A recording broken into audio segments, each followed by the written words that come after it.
اعوذ باللہ من الشیطان الرجیم بسم اللہ الرحمن الرحیم۔ شروع اللہ کے نام سے جو نہایت مہربان رحم کرنے والا ہے۔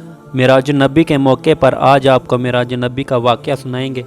معراج کے دو حصے ہیں، پہلے حصے کو اسرا اور دوسرے کو معراج کہا جاتا ہے، لیکن عرف عام میں دونوں ہی کو معراج سے تعبیر کیا جاتا ہے۔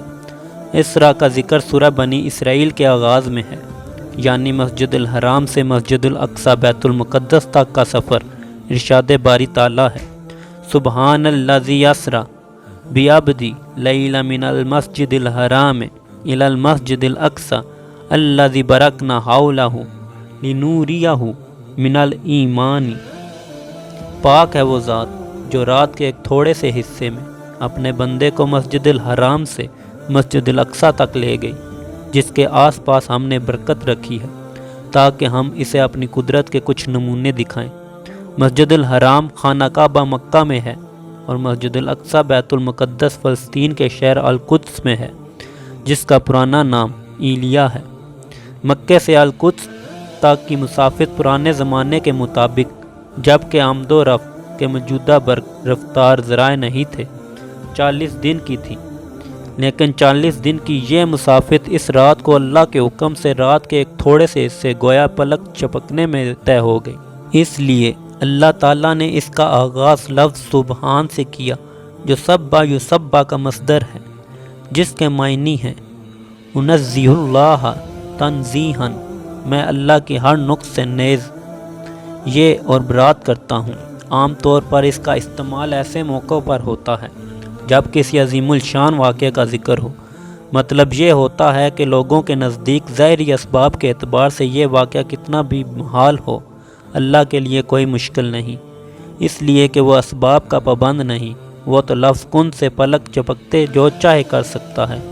اسباب تو انسانوں کے لیے ہیں، اللہ تعالیٰ ان پابندیوں اور کمزوریوں سے پاک ہے۔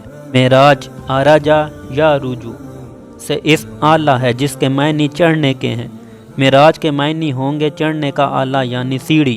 مسجد الاقصی سے نبی کریم صلی اللہ علیہ وآلہ وسلم کو آسمانوں پر لے جایا گیا۔ اس کے لیے نبی صلی اللہ علیہ وسلم نے حدیث میں اوریجا بھی مجھے آسمانوں پر چڑھایا گیا کے الفاظ استعمال فرمائے ہیں۔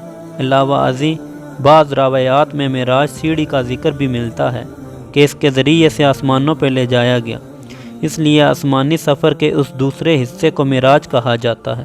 اس کا کچھ ذکر اللہ تعالیٰ نے سورہ نجم میں کیا ہے اور دیگر تفصیلات احادیث میں بیان ہوئی ہیں۔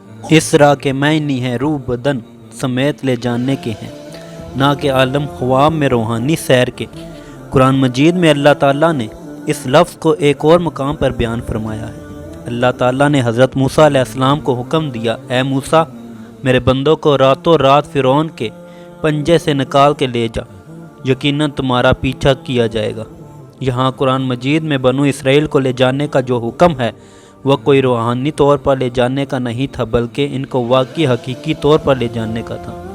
چنانچہ حضرت موسیٰ علیہ السلام واقعی اپنی قوم کو وہاں سے نکال کر لے گئے، جس کے بعد فرعون نے ان کا تعاقب کیا اور اپنے لشکر سمیت ان کو پکڑنے کے لیے ان کے پیچھے گیا۔ یہی لفظ اسرا اللہ تعالیٰ نے بیت المقدس کے سفر کے لیے بھی استعمال فرمایا ہے، اسرا بعبدی۔ پس اس کے بعد وہی معنی ہوں گے جو اسرا بعبادی کے ہیں۔ یہ نہیں ہو سکتا کہ ایک جگہ اس کے معنی روحانی سیر کے ہوں اور دوسری جگہ واقعی روح بدن سمیت لے جانے کے۔ علاوہ ازیں حدیث میں آتا ہے، نبی صلی اللہ علیہ وآلہ وسلم نے فرمایا، جب میرے اس واقعے کی شہرت ہوئی اور کفار مکذبین کے لیے اس کا ماننا ممکن نہیں ہو رہا تھا، تو انہوں نے متعدد سوالات کیے جن کا جواب دینا میرے لیے مشکل تھا، تو اللہ تعالیٰ نے میرے اور بیت المقدس کے درمیان سے سارے حجاب اٹھا کر بیت المقدس کو میرے سامنے کر دیا اور میں اسے دیکھ دیکھ کر جواب دیتا رہا۔ اس کے بعد ابو جہل حضور پاک صلی اللہ علیہ وآلہ وسلم کے پاس آیا اور کہنے لگا، کیا کوئی خاص بات ہے؟ نبی پاک صلی اللہ علیہ وآلہ وسلم نے فرمایا، ہاں، آج رات کو مجھ کو سیر کروائی گئی۔ اس نے کہا، کہاں کی سیر؟ نبی پاک صلی اللہ علیہ وآلہ وسلم نے فرمایا، بیت المقدس تک کی سیر۔ تو اس نے کہا، آج صبح آپ ہم میں موجود بھی ہیں؟ تو اس نے کہا کہ اگر میں سب کو بلا لاؤں، آپ سب سے یہی بات کہہ سکتے ہیں؟ نبی پاک صلی اللہ علیہ وسلم نے فرمایا ہاں کہوں گا۔ تو وہ ابو جہل ساروں کو اکٹھا کر کے لے آیا، تو نبی پاک صلی اللہ علیہ وسلم نے وہی فرمایا، تو کوئی بھی آپ صلی اللہ علیہ وآلہ وسلم کی بات کو ماننے کے لیے تیار نہ تھا۔ پھر ابو بکر صدیق رضی اللہ تعالیٰ عنہ سے ابو جہل نے کہا آپ کے دوست یہ کہتے ہیں، تو ابو بکر صدیق نے فرمایا واقعی یہی کہا ہے؟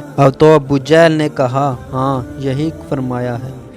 تو ابو بکر صدیق رضی اللہ تعالیٰ عنہ نے فرمایا میں اس بات کی تصدیق کرتا ہوں، میں تو اس سے اگلی بات بھی ماننے کے لیے تیار ہوں، کیونکہ نبی پاک صلی اللہ علیہ وآلہ وسلم جو بھی فرماتے ہیں سچ فرماتے ہیں۔ تو لوگوں نے کہا اگر آپ واقعی وہاں سے ہو کے آئے ہیں تو ہمیں وہاں کی کوئی نشانی بتائیں۔ تو آپ صلی اللہ علیہ وآلہ وسلم نے فرمایا وہاں سے ایک قافلہ چلا ہے جو شام تک یہاں پہنچ جائے گا مغرب سے پہلے پہلے۔ سب کفار پہاڑیوں پہ چڑھ کے انتظار کرنے لگے۔ جو ہی شام ہونے لگی، سورج غروب ہونے لگا، تو سب کہنے لگے ابھی تک قافلہ پہنچا نہیں۔ تو اللہ تعالیٰ نے سورج کو حکم دیا تب تک غروب نہیں ہونا جب تک قافلہ پہنچ نہیں آتا، تو سورج وہیں رک گیا اور وہ قافلہ پہنچ آیا۔